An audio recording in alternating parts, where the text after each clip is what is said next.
I've seen a lot of people asking me about the hostages. People are asking me about the hostages. Well, some of the freed hostages went and met with President Trump. And let's play that video of them talking and explaining to President Trump what they went through and describing it in painful detail. Let's take a look at that. Yeah. Were you all taken on October 7th? Yes. So this was hell, huh? It was the worst thing that anybody can go through. One of the days they handcuffed one of the boys that was with us, and when he came, and he brought a cutter, and he cut his hand and smiled. They used to eat in front of us while they starved us. It's a miracle. That you're living. Yes. I was kidnapped on 7 October. My wife and my 2 daughters being murdered on the same day. I was held in captivity 491 days. I've been suffered there from starvation, violence, and humiliations daily. One time they broken my ribs, and it was so hurt that I couldn't breathe for 1 month. Thanks to President Trump, I'm a free man. I can hug my mother again. I can hug my brothers and sisters. I was moved 33 times, spent time in tunnels with no air to breathe, barely food, hardly any water, saw horrific torturing of hostages that I spent time with, and I am so grateful and thankful to be here because of President Trump and the administration's great efforts. As you know, they're all being released right now. We have so many hostages just waiting for being released. My little brother, it's still in there. My family and I myself, we believe you've been sent by God to release them. We think they could get out thanks to you. Yes. We are here because of you. We're alive, we're free people because of you. Yeah. Thank you very much. Wow. Thank you very much. Thank you so much. That's unbelievable. What a story. I've never had anything like this.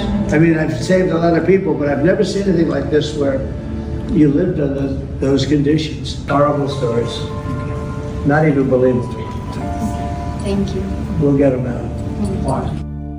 Okay, so those were very moving. That's a very moving video, but I have two feelings about it. On the one hand, it's amazing to see those hostages free, and it's amazing that they came to President Trump and that he received them at the White House. I thought that was very beautiful, and they were able to. I think there was also some kind of closure and psychological, PTSD. Like they suffered a lot, and just to be able to speak it out and to have the leader of the free world hear them, share their pain.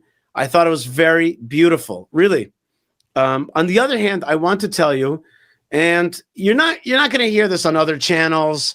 And I know that, it's kind of like a little bit shocking the way I say these things. And I'm not trying to be shocking, just trying to tell you my inner truth, which is, to me, that video, there's an element of it which is, to me, repugnant. What do I mean by that? I mean to say it breaks my heart to see Israelis so broken, and yet the state of Israel was not able to liberate them. The state of Israel did not protect them from getting taken hostage, and it did not militarily release them. It was only able to release them through a horrific deal in which we paid off Hamas by giving them murderers. And then these guys, these hostages that did come out, the few that did, go to the White House and they thank President Trump, you got us out, please get the rest out. And that is not the way it's supposed to be. It's supposed to be that the state of Israel, the Jewish state, protects ruthlessly and adroitly and with full force and vigor. It protects its citizenry. And then if, God forbid, something like October 7th happens, Israel goes in, destroys the bad guys with vengeance and vehemence, releases who we can release, militarily, through strength, of course, through not feeding our enemies, not sending them so-called humanitarian aid, which there's nothing humanitarian about aiding the jihad. Remember that quote. There is nothing humanitarian about aiding Hamas or Hezbollah. And to me, to see those hostages there, and then finally one of the hostages handed a picture to President Trump where you saw 3 hostages, and they looked a lot like 3 Holocaust death camp survivors. And it was a cartoon. I don't like that. I wouldn't give that to President Trump. If I had to give President Trump a picture, it would be a picture of the Israeli Air Force bombing the enemies. It would be a picture of strength and pride, not of victimization. There's something a little too, and you might not like what I'm saying. There's something a little bit too victim-like in today's Israeli psychology. And I was speaking with a friend from Tel Aviv, and she was explaining to me how she was sad that the international left wasn't accepting us as victims as well. There is something of an addiction to wanting to seem like, to being portrayed as the victim and accepted as the victim. I don't want Israel to be seen as the victim nor accepted as the victim. I want us to be the strong force. I don't need to be in that posture where it's like, please accept me as a victim. That's not where we're supposed to be. Again, all the love and understanding to the people who went through a horrible experience of being taken hostage. And remember, those that came out are the lucky ones. Those that came out are the lucky ones. But we cannot become too enamored with this modus of being the victim. We actually have to crush our enemies and get back to being the respected and feared country that Israel's supposed to be. And that's what the Torah tells us as well. It doesn't say, and then people will accept you as the victim. No, it doesn't say that. It says, and then they will fear you and respect you. And you'll clear out the land from God hate, from Israel hate, and then you can make a presence for God in this lower domain. Being the victim is not a Torah value. And it's not really attractive either. It's just not attractive. And we got to get back to a more robust posture, a more robust posture.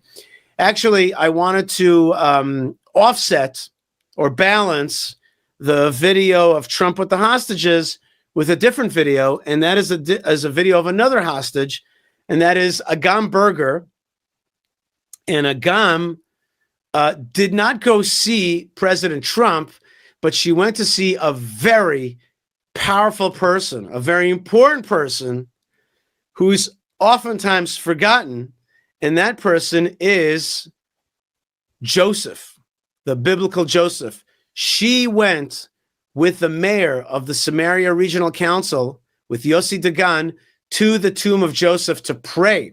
And I have video of Agam Berger praying and telling us how she feels this hostage that's been released, who has become famous for keeping Judaism in the bad situation of being stolen, of being taken, of being kidnapped, and of being held hostage.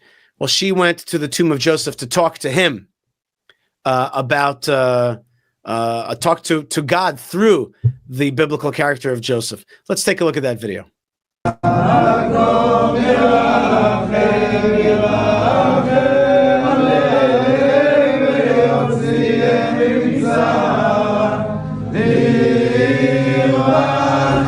באמת לא לשכוח אף אחד. צריכים אותנו, צריכים את התפילות שלנו, צריכים אותנו חזקים בשבילם. All right, so she says that we cannot forget any of the hostages. They need our prayers. They need us to be strong for them. And she says the phrase that Joseph said when he was searching for his brothers. He says, I'm asking for my brothers. I'm searching for my brothers. And she remembers the famous words of Joseph when she's at the tomb of Joseph.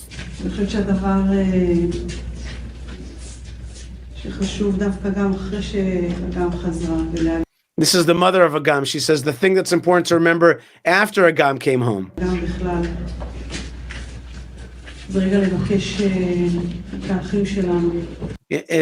That is to remember our brothers. To remember our brothers in this tough moment, to remember them, to recall the people who have been forgotten. Because remember, Joseph is oftentimes forgotten. He was forgotten in a pit in the land of Israel, then in jail in Egypt, and now again he's kind of buried in this what's become an Arab town, Shechem or Nablus.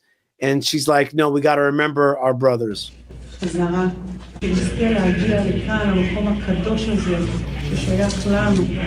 May we merit to come back together to this holy place, the tomb of Joseph, which belongs to us. To the Jewish people, this tomb belongs. And not in the middle of the night under threat from the jihad, which is the way we go to the tomb of Joseph today.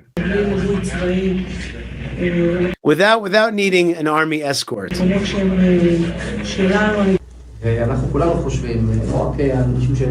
is the mayor of the Samaria Regional Council, my friend Yossi Dagan.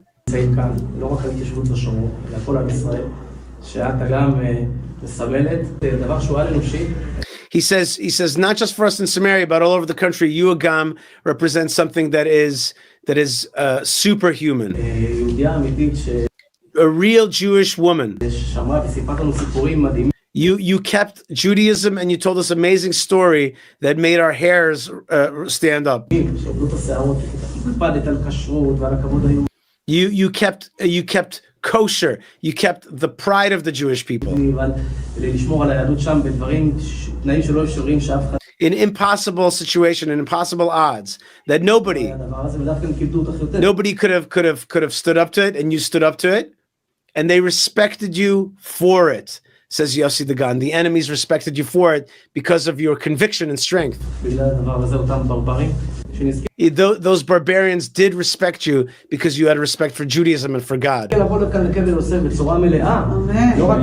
May we come to the tomb of Joseph in a full way, not just in the middle of the night. In the middle of the day, we should come to the tomb of Joseph with the flag of Israel in this holy place. Wait 1 second. So this rabbi, I think this is Rabbi Lebanon, he says you were given the opportunity to see good in all of Israel and to be harbinger of good news. And this is one of the generals that's in charge of that area. He says that Joseph, after he was sold by his own brothers and he got to Egypt, he was far away from the house of his father, but he was able to still keep the faith.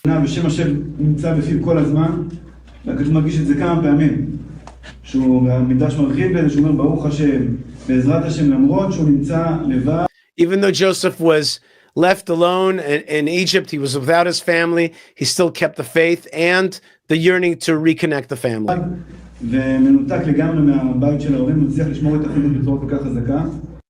And that's exactly what you, Agam Berger, were able to do. You were totally detached, and you were able to keep your Judaism and keep your faith and keep your connection to the family. So, those are two different videos of the hostages, and we really pray for all of them, and we pray for their continued survival. And I pray for Israeli strength, so that God bless President Trump, but that the Jewish state would liberate its own hostages in strength and not through horrible deals that our enemies laugh at us and think that they will continue to have power to destroy us. Bezrat Hashem, let's get inspired. Let's get inspired to have a good Purim, to celebrate that Purim and to imbibe the message of Purim to be that strong Israel. I want to send you blessings to wherever you are. Thank you so much for being with me wherever you are around the world. God bless you. Please subscribe to our channel. You're right now listening live. Subscribe to our channel. Bing, just subscribe, like, write a comment, support in the support links below, and be part of it. We're fighting a fight. And the evil ones are the ones getting the Nobel Prizes and the Oscar Awards. We got to push back on that. We got to give people the right prizes, okay? And we got to push back against a world that's trying to flip the narrative upside down. And blessings from the land of blessings. Thank you to everybody who's been part of it. God bless you wherever you are. Stay tuned, stay strong, stay connected, and shalom.